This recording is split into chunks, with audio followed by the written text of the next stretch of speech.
Hey, Brett Moravitz here. Welcome back to my channel. It's late July and I'm out at my farm, and I've seeded some brassicas down this morning. I'm using radishes, purple top turnips, and kale, a blend of that. And I actually use my leaf blower. There's a leaf blower attachment that works really great for spreading small seed. If you haven't seen that video, I'll put a link in the description for that video. If you struggled like I did spreading out brassicas evenly without overdoing it and getting it to be real patchy, check out that video. It's a pretty cool attachment for a leaf blower. It works really well. But the purpose of this video is to do a 2-year review on my DIY food plot roller that I built. Would have been, a little over 2 years ago.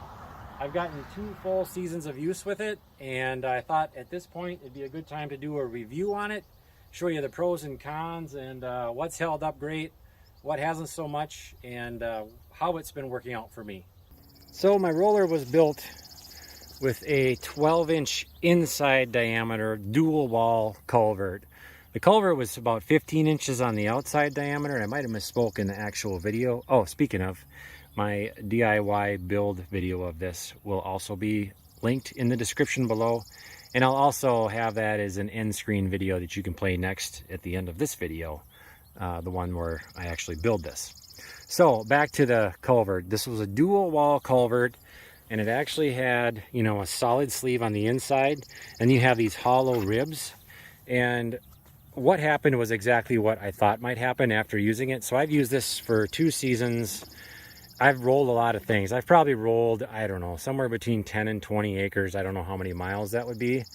But overall, it's holding up real well, except for those ribs that were basically hollow inside. So they've compressed some. I have kept this out of the mud and not rolled ground, dirt when it was wet, because I really didn't want it just to pack up tight. So I've been kind of careful about not doing it when it's just wet or muddy ground. And then I do leave it outside too, so the rain eventually washes out what does get stuck in those ribs. But that's probably the biggest negative, is that the ribs have compressed. One other thing that I found out is that, it was just a pipe inside of a pipe there. And so it was pretty loud when I was pulling it. It was making a lot of racket, just squeaking and rattling and whatnot. And so what I ended up doing is I ended up just taking a little bit of oil and squirting a little oil right there in that location on both ends. Some of it works its way back into the pipe.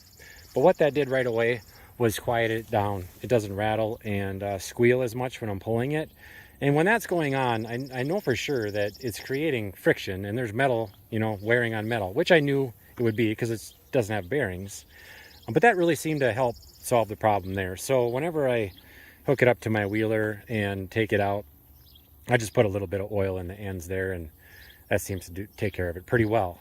This is a 400cc Yamaha Kodiak, and it pulls it really well. I don't have any trouble pulling it around. So I'm not short on power with this 4-wheeler, and I think even a smaller one would be able to handle it.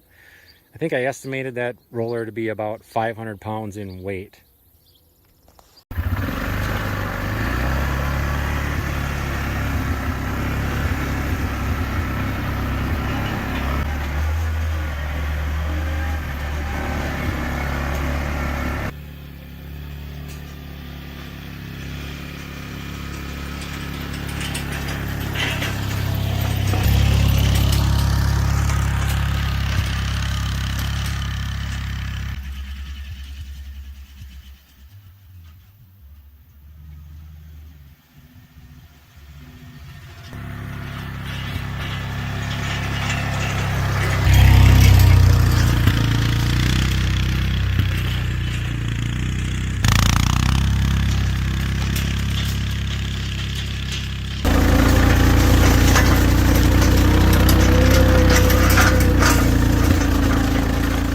Got a little hidey hole set up here behind my barn.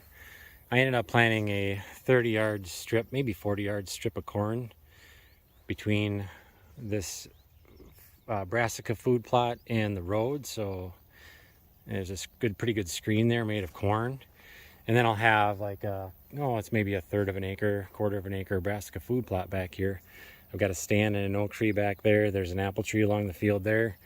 There's 2 apple trees along the edge of the field right here, and so they'll come up out of the bottom and work their way into this brassica food plot this fall. At least that's my plan. And so if you've heard of Jeff Sturgis, if you're into hunting at all and you've watched anything on YouTube, you've probably stumbled across Jeff Sturgis.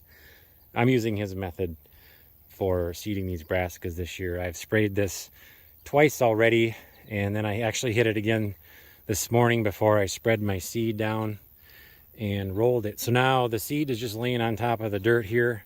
I'm just gonna roll it in. I don't even know if Sturgis does that sometimes, but I thought this helps to have it pushed down in there a little bit. We've got a good amount of rain in the forecast this afternoon.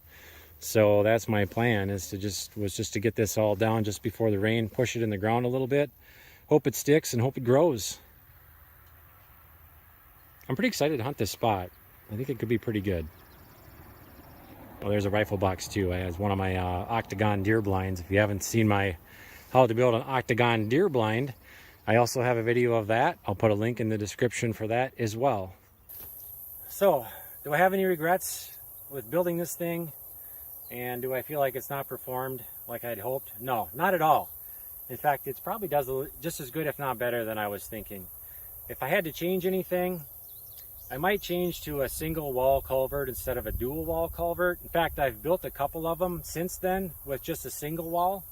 And those ribs don't compress like the one in the dual wall culvert here, you know, being hollow.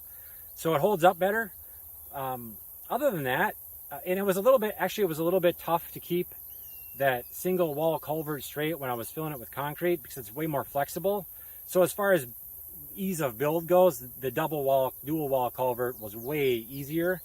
But I think the single walls are going to hold up longer, and those ribs will just stay the way they are forever. So probably a little bit better set up that way. That might be my only regret here. Do I wish I had put bearings on this thing? No, not. It's just a food plot roller, so I didn't want to spend the money on them. And I think I'll probably get 20 years out of this the way it is.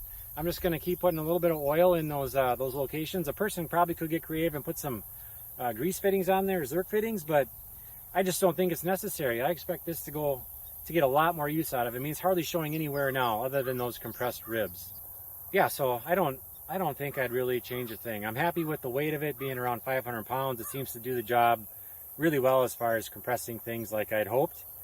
And that's about it. So out of scrap material and for what it was worth, no regrets. So hey, if you've been inspired to build your own, hope it goes well for you. Thanks for watching this video, and we'll see you in the next one.